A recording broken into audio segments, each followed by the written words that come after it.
Mevrouw staatssecretaris, er zijn grote uitdagingen in de medische zorg op ons eiland. Ook in het gemeenschap voor het introductie of eventuele introductie van eigen bijdrage. Kan het met hulp van Nederland anders? Uitdagingen in het land zijn ook groot.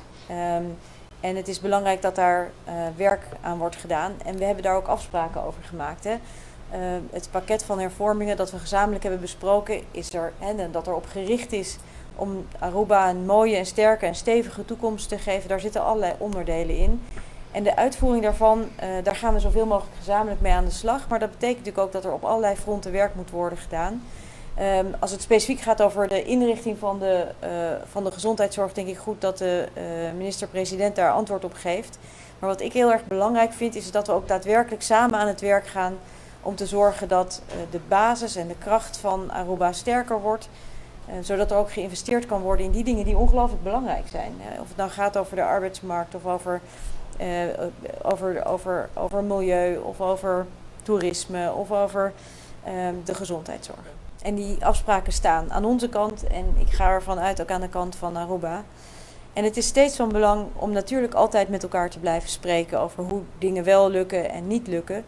Maar ik denk dat het ook ongelooflijk belangrijk is als het gaat over dat thema van de zorg. En dat is eigenlijk een wereldwijd thema, speelt ook in Nederland. De kosten van de zorg nemen enorm toe door de vergrijzing, door het feit dat er ook meer mogelijkheden zijn om mensen te helpen. Maar dat betekent niet dat je niet ook goed moet kijken naar hoe je daar efficiënter kunt werken. Hoe je daar kunt zorgen dat de kwaliteit van de zorg op orde blijft. Maar je tegelijkertijd dat tegen lagere kosten kan doen. Omdat het uiteindelijk natuurlijk de bevolking is die de kosten daarvan moet opbrengen. Dus ik vind het belangrijk om daar niet zomaar het hoofd in de schoot te leggen. Maar heel goed te kijken. En ik heb daar ook over gesproken met een huisarts, met de ziekenhuisdirecteuren. Om te bezien hoe je dat kunt realiseren. Want het is ongelooflijk zwaar hoe groot de lasten van de zorg zijn op het budget van een land. Dat is in Nederland ook enorm en dat is hier ook stevig. Dus het is goed om te kijken hoe dat efficiënter kan. Uiteraard zonder daarbij de kwaliteit uit het oog te verliezen.